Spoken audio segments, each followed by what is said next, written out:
Hello and welcome to another episode of the Daily Remedy Podcast. Today we're here with a very special guest, one that I have known of for many years and now have the pleasure to speak with, Dr. Barbara Marino. She is trained as an OBGYN physician, but has had additional fellowships in gynecology, oncology, as well as worked in the cosmetic and other realms of the OBGYN and other aspects of medicine. Without delving too much further, I'd like to go ahead and introduce Dr. Marino so that she can talk about her background. And with that, I'd like to welcome Dr. Marino. Hi, it's nice to talk to all of you.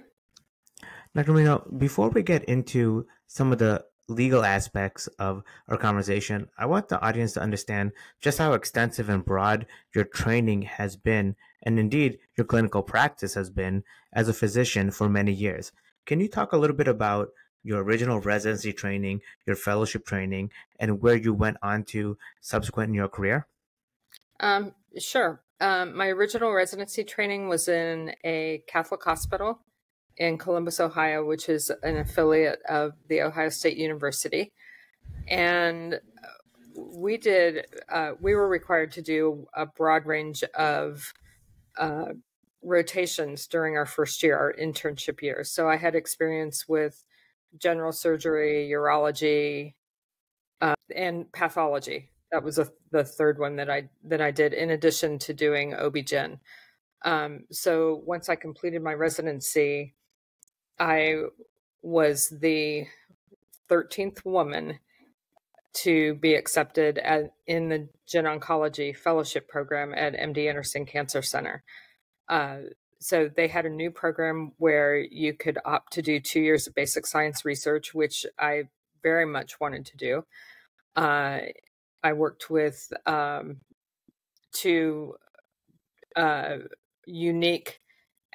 worked in two unique aspects of basic science. One was with EGF receptors, believing that they were going to be important ultimately in vulvar and cervical cancer. And then I also worked in a lab that did oncogenes, most importantly, the HER2/neu oncogene, which we looked to, and P53. We looked to see if they were involved in ovarian cancer.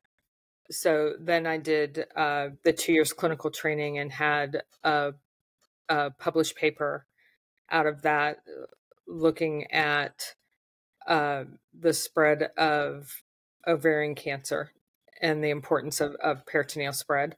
From there, I got talked out of the academic position that I wanted and ended up in private practice doing gynecologic oncology initially until I had my first child's adopted from Guatemala. Once I had my daughter, I wasn't getting any time off on the weekends.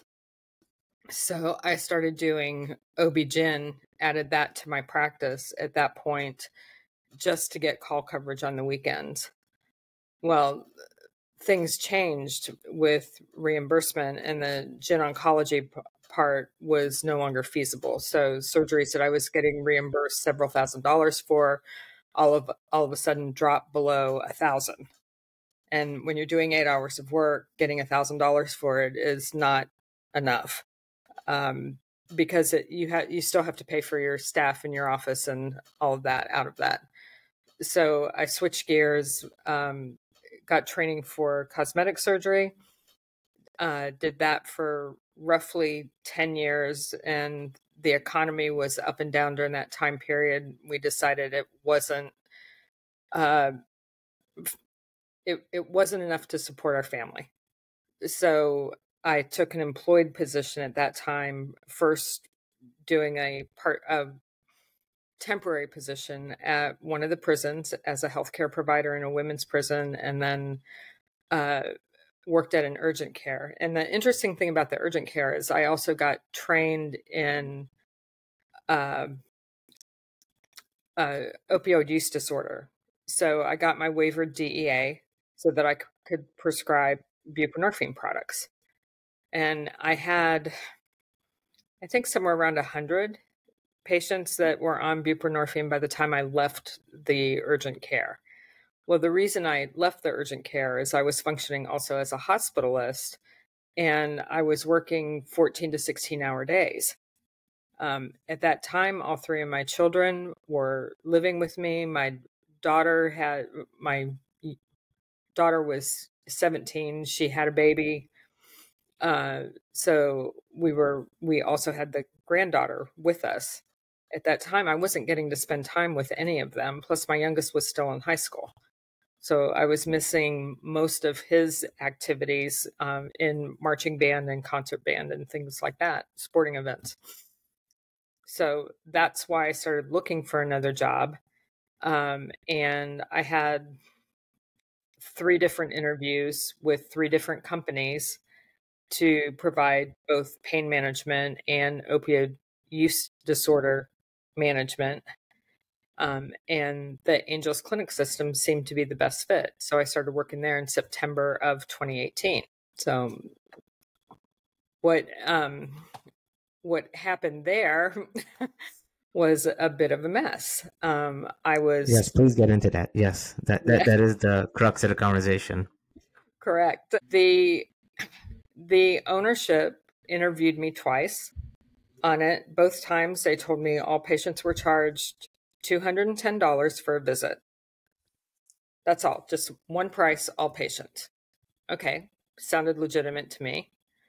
I talked to them about how they prevented drug runners from coming into their practice, or drug dealers from coming into their practice. And they said, oh, don't worry about that. Our staff is very well trained to identify them. They don't let people congregate in the parking lots. They don't let people come in with large groups of people. They know how to identify drug runners, and they will kick them out before they even get checked in or anything. So then I had the opportunity to talk to 3 different physicians, and they all told me the same thing. Drug dealing is going to be a part of every pain management physician, but it's usually only about 5 to 6%. I'm like, okay, I can deal with that. When I asked how you identify them, they said, we don't know. We don't know how to identify fake patients, because as physicians, we're taught to trust patients. So then I talked to their medical director, doctor by the name of Jed Graham. Talked to him several times about identifying fake patients, making sure you're not giving medication to fake patients. And he gave me very solid answers on all of it. How to do a focused exam. We talked about that, and how to document things so that whoever's scrutinizing your charts knows that you are practicing legitimate medicine. So I was following all of those rules and everything. Well, the first month or so went fine, but then the medical assistant that was helping me was charging people, I believe it was $50, which she was pocketing, to falsify the drug report, like on a urine drug screen on it. And they were using urine drug screens that they send out. So they would send them out, and 3 days later we would get the result. And I'm like, how does that work? Because that didn't make sense to me. Like, if somebody's using cocaine or heroin or some other product, I need to know about it before I write a prescription, not 3 days later. So that was the first discrepancy. Well, that girl got fired, and then they brought 2 other girls in. They told me that the first girl they brought in had been working for them for 8 years, and that she was one of their best employees. So she starts working for me. Business starts increasing.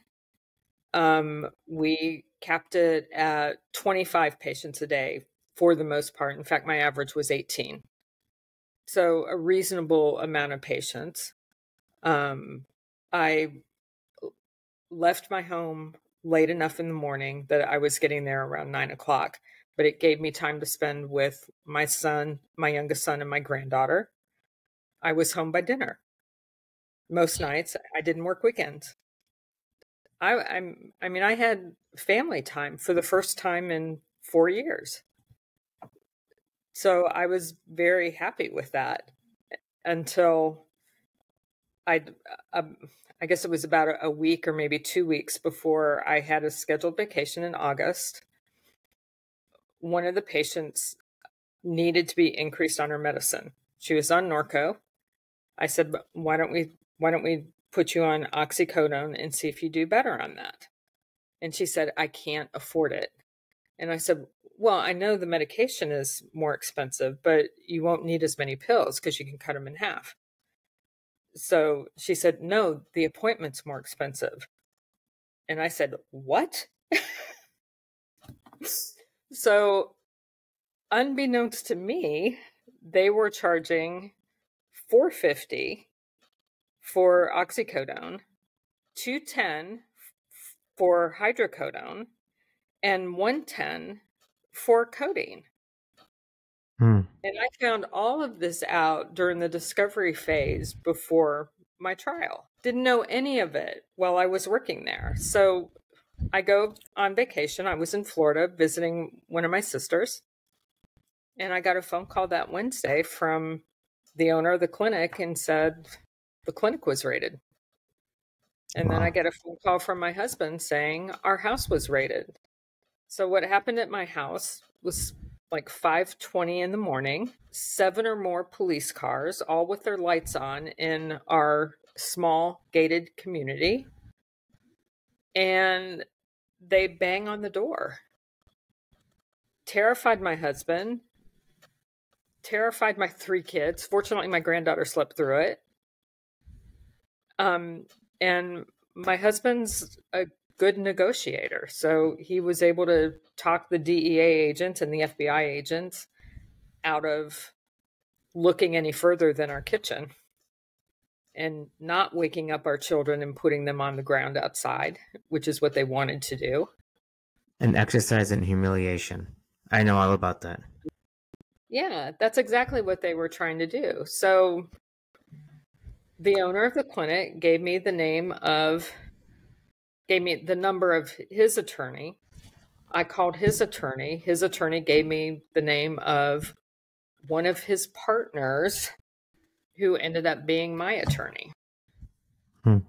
I wasn't exactly comfortable with that either, but I got the right result. So anyway, that attorney, the attorney that I ended up hiring, told me after a very lengthy conversation not to go to the airport, but to drive back to Texas and plan to turn myself in on Monday morning. And I'm like, why would I turn myself in? I didn't do anything wrong.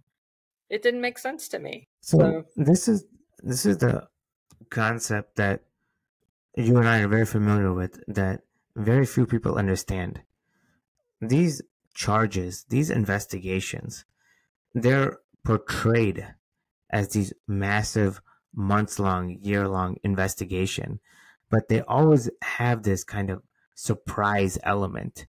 And I'm not sure whether that's conspired or whether that's simply that's how they proceed with things. But it's very difficult for people to understand that they really do just come out of left field with this incredible amount of violence and aggressiveness. And when that happened, how did your professional and personal life change at that moment? Oh, everything changed. I mean, I'm very fortunate my husband did not leave me at that point. But he was very angry, but he didn't want me to take this job to begin with. He was concerned about an arrest based on what I told him about my employment. But from my perspective, you alluded to this. You alluded to this a few times, and I think it's important to talk about that because it's one of those unspoken elements of treating patients with substance use dependency. You either are willing to or not willing to as a physician. And if you're willing to, you know that there are going to be legal risk because the regulators that oversee all of medicine that have no clinical understanding are going to judge physicians a certain way. So there's an inherent risk to that. You talked about cost per medications as a red flag. You talked about identifying drug dealers as a red flag. You spoke about those things in indirect terms, but for anybody like you and I who have been in the crosshairs of a DEA investigation, you know these are the speculative elements of a practice that they'll then try to create as a factual basis of a crime. Talk about how the DEA, in your experience, took speculation and tried to create fact out of insinuations. Right. They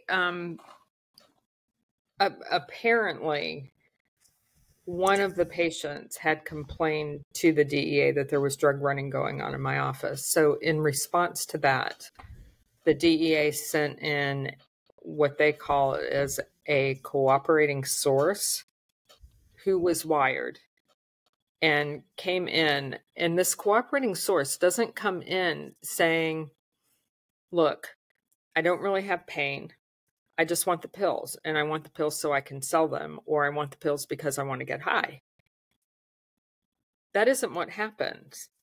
They come in and say, I fell really hard on a basketball court 5 years ago. The x-ray was normal, and I have not had an MRI in that, but I've had chronic pain since then. And you look at their prescription monitoring program that's online, and you see that every 3 or 4 months, they get 2 or 3 prescriptions of Norco, and then there's a lapse, and then they get 3 or 4 more. And that's been the pattern for like 2 years. So they're on this program with Norco and Soma. They're telling you it works. They're telling you when they run out that they can't work. He said he was a truck driver. He said he had been employed since the last prescription that he got.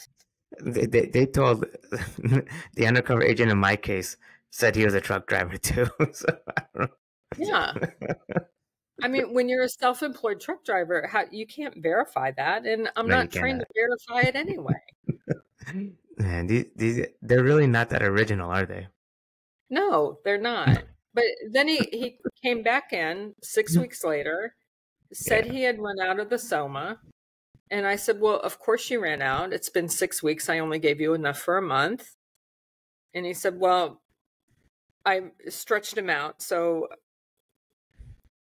I didn't run out of them right at the end of, or in the middle of July is when it would have been. And I said, well, when did you run out? And he couldn't give me an answer. And yes, that should have been a red flag. But he's a truck driver. He's on the road. This, from my perspective, he's a truck driver. He's on the road. He's got a family. He's got other responsibilities. Maybe he doesn't remember when he ran out of them. Yeah. So is that enough of a reason to withhold medicine from this man? And I didn't think so, especially since he told me he was back at work because of being on the medicine that I gave him. Yeah. No, I'm completely with you on this. And you know, what's so funny about this is like how they take insinuation that people will then look at and say, how didn't you know? So in my case, he told me, the undercover DEA agent, he told me, I still remember his name, Todd Greenberg, a truck driver from Florida who recently moved to Indiana, did not have time to get his insurance yet, so he was paying cash. Okay, you see that a lot. Truck drivers moving from state to state, it takes a time to get onto Medicaid, so you wait. When I asked him to do the urine drug screen, he said he could not afford it and asked me if I was willing to wait until he got insurance to perform his urine drug screen. I said, I'm willing to wait. Now, I take that only to show you that I have a personal bias to recognize what you're thinking and how you're thinking and look at it in the vein of saying that is clinical compassion. Now, correct. When I tell my story to other physicians, they say, how could you not have known? How could you have not have known that you should have preferred your drug screen. And the very same physicians who tell me that will also readily admit that they trust their patients, that they give concessions to their patients. And what's very interesting about this is that you and I have a common bond of being unjustly targeted by the DEA using deliberately unconstitutional tactics. But the way they go about this is they take insinuation and they take speculation and infuse just enough gray area to make it seem like you should have known. And that is a very pervasive phrase. You should have known. That came up numerous times in my case. You should have known, as if some non-clinically trained prosecutor can tell me, a trained clinical physician, what I should and should have not known. And I ask you, this phrase, and I sense I'm getting a little personal here, and I think that's important because that phrase, you should have known, is very impactful. Tell us what that phrase means to you and how that phrase was weaponized against you. During the trial, it absolutely was. They showed a picture of the clinic where I was working that has no markings on it. So there's no clinic name, no physician name, nothing on the door. You wouldn't know what it was. The family practice clinic that was right next to it was affiliated with it. So that's how people were directed there. It was Angels Clinica Familia. And it's the next door down from that is where the practice was. So what they did during the trial is that I should have known this was an illegitimate business because there was no name on the door. And then they showed the front window and that I would come up to the front window to hand off the chart to the nurse or medical assistant that was sitting there before I would go back to the back.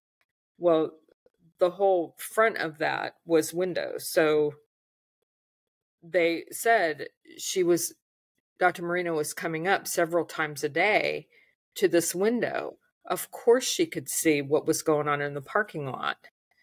She should have known what was going on in the parking lot. Well, the truth of the matter is, from my perspective where I was, I could see that because it was an L-shaped shopping center, I could see the back part of the L and the cars that were right in front of those few stores, not what was going down in the main parking lot, which is where all the activity was happening. I never saw what was going on there. And they also alluded to the fact that I was seeing the crew leaders come in every day. No, I didn't. I never saw anybody pay for more than one patient. I never saw large amounts of cash being deposited there. I wasn't in the front when they were taking money. So, and as far as seeing the crew leaders, I maybe 3 or 4 times in the whole year that I worked there, did I ever go to the waiting room to get a patient? We had 3 exam rooms. I went from exam room to exam room to exam room. I didn't go to the waiting room to get patients, but they made it sound like I did. And I should have known because this one guy was 6'6" and 400 pounds. You couldn't miss him. Well, I only remember seeing him once on a day that he wasn't scheduled. And I'm like, okay, maybe he brought a friend. Well, didn't know he was bringing people. So that's interesting. So ultimately, you were acquitted on certain counts, and there was a non-decision on other counts. So in many ways, for all intents and purposes, you won. And I don't mean to oversimplify because the legal system is never that simple when it comes to physicians being targeted by the DEA, but you prevailed. Talk a little bit about that decision not to plea, because you and I both know I pled. I was pressured. I dare say I was coerced according to the legal definition. I succumbed to the pressure. that was imposed Right. on me. You didn't. And that to me is incredibly powerful. What, what, what strength did you find not to coerce to the Department of Justice and the pressure that they put on you? Because I know firsthand just how abusive they can be. They, I think because I wasn't home when the raid happened and I never talked to a DEA agent after the arrest. I think that played an important part, and that was just God's protection. I mean, the timing of my vacation with my sister, she gave me incredible support during the time after the arrest, and has for the past 5 years. But my attorney never pressured me to take a plea, and I never spoke to a DEA agent until there was a reverse proffer in, I want to say it was probably in September of 23, because the original trial was supposed to be in October. So it was about a month before that scheduled. Describe a reverse proffer for those who may not be familiar with that term. A reverse proffer is where the prosecution provides all of the evidence that they have against you in hopes that you will take a plea deal. Well, the fact of the matter is, in the reverse proffer, they didn't provide any evidence that they had against me at all. They never do. Right. But they had, man, it's just funny. Employees admitting that they had never talked to me about the drug conspiracy. And that happened in the trial too. The drug runners that came in as patients that were arrested and testified on behalf of the prosecution, and the 2 employees that I thought I could trust, all said the same thing. They all said, I'd never talked to Dr. Marino about this. I never talked to her about the drug running. I didn't. So, in advance of this interview, and I apologize in advance because I know how traumatizing this is, I Googled you. And I know the pain of being Googled. So when I Google you, I see all the indictments, all the DEA propaganda. I never see anything about the false statements from the witnesses. I never see anything about the acquittals. So when all of this is going on, so you have the reverse proffer, it proves that there's really no factual basis against you. They still take you to trial. You go to trial. Well, and just to clarify too, the number 1 charge was conspiracy. So conspiracy to distribute drugs. Charges 2 and 3 were about the cooperating source. So the 2 visits with him. Undercover DEA agent. Of those visits, and they had his medical records, and the jury saw that I believed I was giving legitimate pain medicine to a legitimate patient. So that's why I was acquitted on those 2. So, but they had their expert review 40 charts. I did not have 40 charges against me. They never filed any charges on those other 40 charts that the non-opiate prescribing expert said were illegitimate. So why were you portrayed as much in the media? Yeah, because the media believes everything the DOJ says. you know what's very interesting about that? And, I apologize because there's just a certain jealousy I have, to be completely frank, that you were brave enough to fight the Department of Justice and prevail, and I was not brave enough to do so. And what's so interesting is that the same number of years that I was under before I was able to resume my practice is the same number of years the DOJ basically put you through the ringer before you were eventually acquitted or jury. And I often hear cases where physicians in my situation are told by their counsel, as I was told, just plead. It'll go away and you'll go back to practicing. Oh, if you just give them the conviction that they're so desperately seeking, they'll let you go and practice. And you start to hear these kind of quid pro quo arrangements from your defense attorney, as I did. And I'm very curious to see, how did you formulate a relationship with your defense attorney where you didn't have these games from your lawyer? You somehow managed to have an attorney that was honest and straightforward. And I find that unique, as sad as that sounds. Yeah, he was surprisingly honest in that regard, because what he told me when I was first arrested, that the prosecution has never lost in the Southern District of Texas. He For will physicians and fight. opioid-related cases. Yes. Yeah. And that if convicted, I would be looking at anywhere from 20 to 60 years, because there were 3 charges and each one would be a 20-year sentence. Whether they got to be served consecutively or not would be up to the judge. The trial tax, as they say. Right. And he said if I took a plea, I would likely be looking at 8 years in prison. Wow. To which I said, I'm not going to prison. On a personal front, where did you find the strength to take that position? Did you ever encounter people in your family, social circle that were like, what are you doing? Just give them what they want and move on with your life. Don't fight the government. They'll never let you go, so on and so forth. What was that like?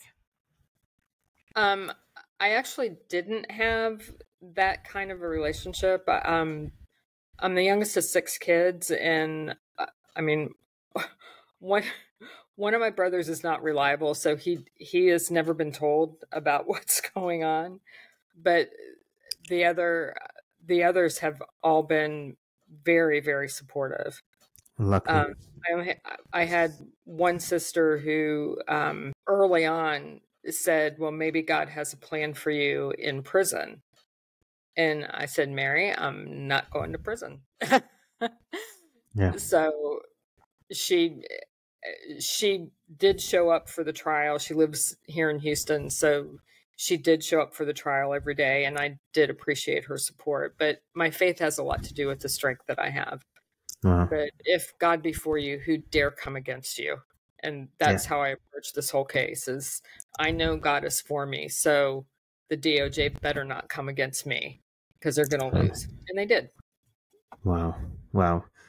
I hope physicians can look at your story, just look at how you were portrayed, and just feel the strength that's just emanating from you, and recognize that as a physician, you have an opportunity to stand up for yourself.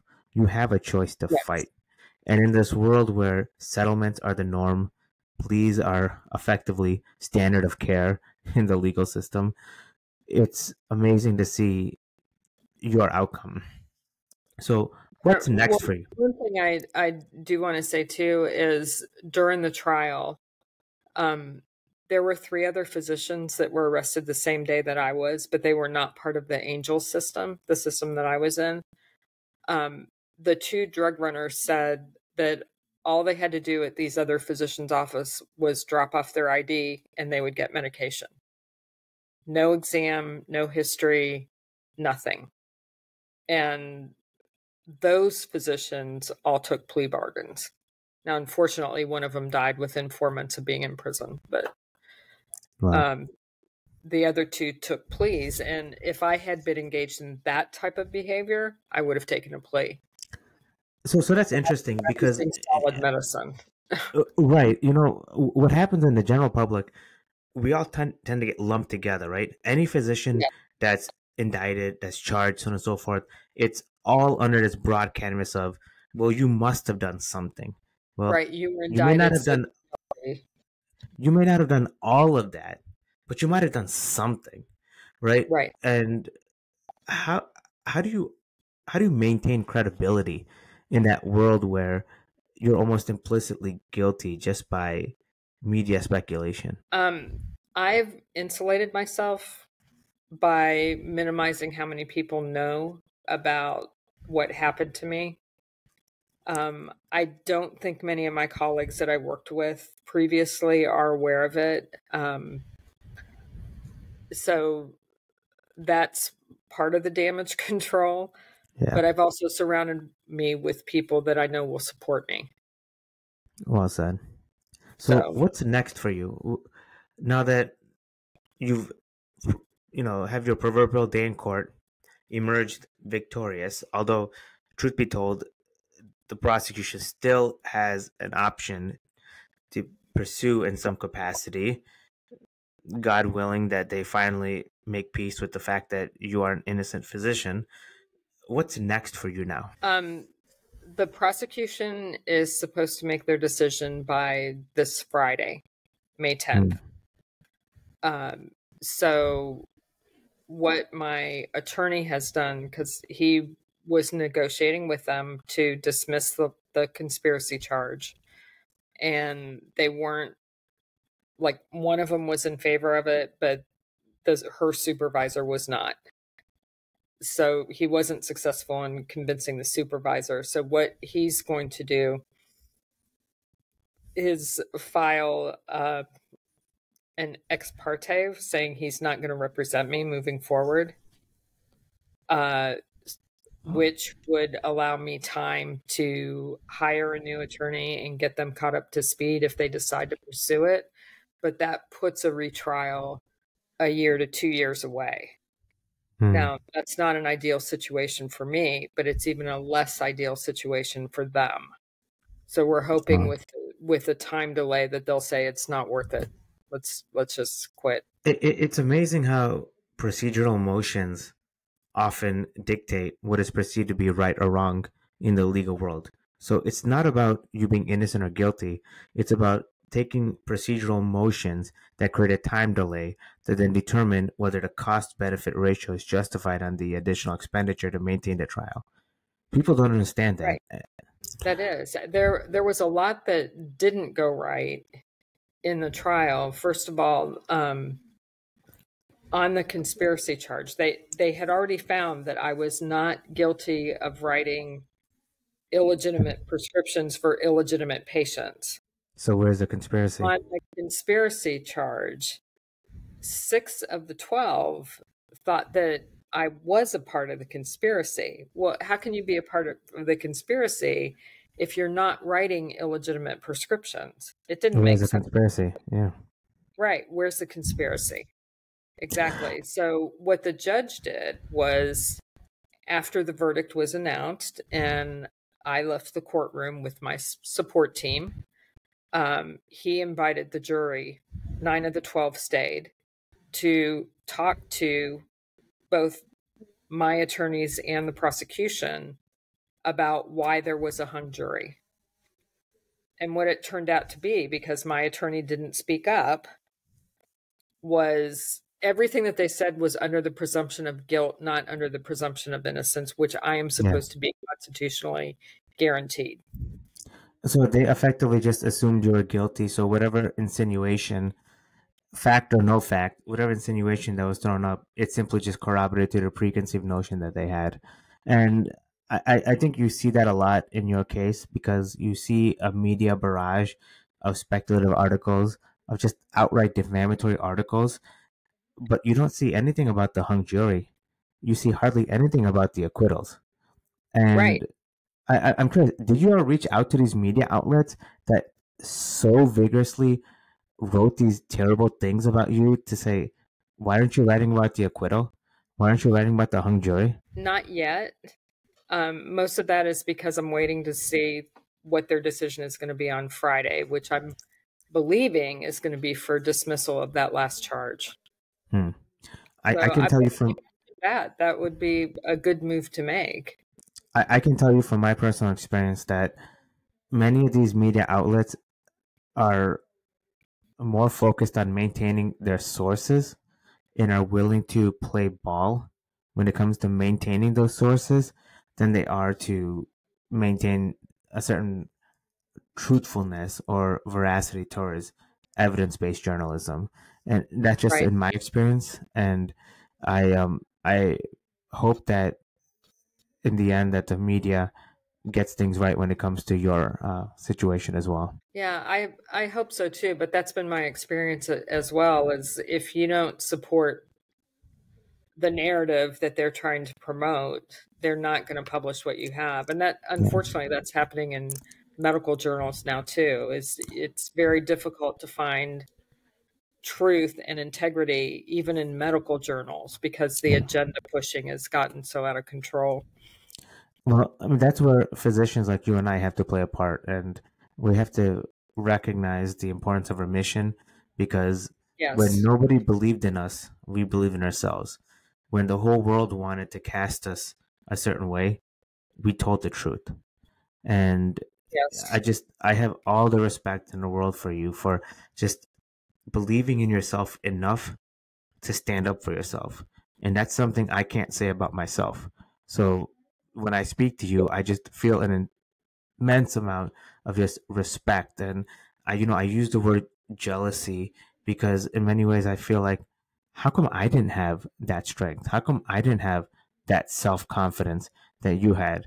And it's just amazing that you were able to, against everything that was mounted against you, be able to stand strong and hold your head high. Yeah. Thank you. I don't know. I'm overwhelmed with the jury's acquittal, for sure, and know that I couldn't have done it without God. Yeah. But it is huge. It is, I mean, it's not an accomplishment of me, but it's an accomplishment of what can be done even against a very corrupt government. Yeah. So that's the other thing that I've learned over these past 5 years. And I know you've talked to Dr. Anand about this too. These attacks on us are very targeted. Yeah. They're targeted based on assets. They're targeted based on practice setting.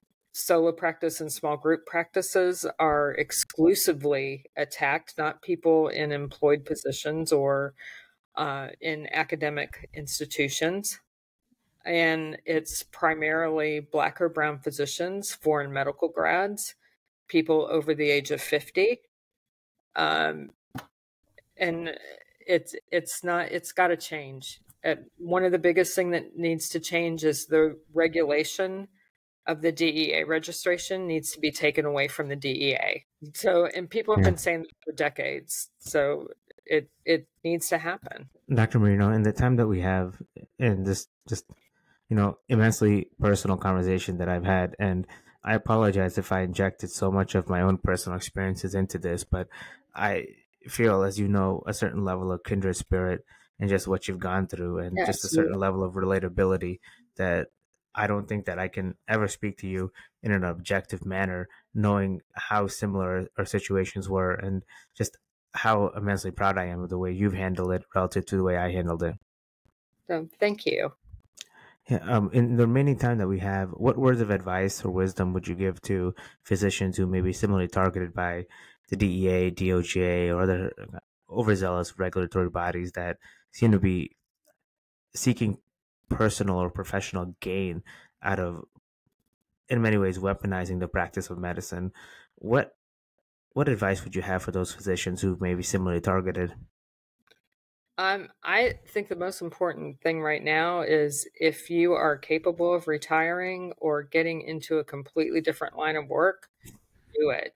Stop the practice of medicine because not enough of our colleagues have stood up to the tyranny of our government. And that's what the problem is. The fact that there are hospitals where they do surgery, they have operating rooms, and they are opioid free just nauseates me. I mean, I would stop being a surgeon under those circumstances, but too many Yeah. of our colleagues haven't. They haven't said, no, you're not going to tell us not to prescribe opiates to post-op patients. And Yes. the damage to the chronic pain community has been devastating. Absolutely devastating. I Yeah. mean, it's torture to live with uncontrolled pain, and that's what our government is doing to people who have chronic painful conditions. All for the name of a narrative that seems to have no basis. It's a shame. Absolutely no basis, right? Yeah. With that, Dr. Marino, thank you so much for your time and look forward to carrying the conversation. All right, thank you.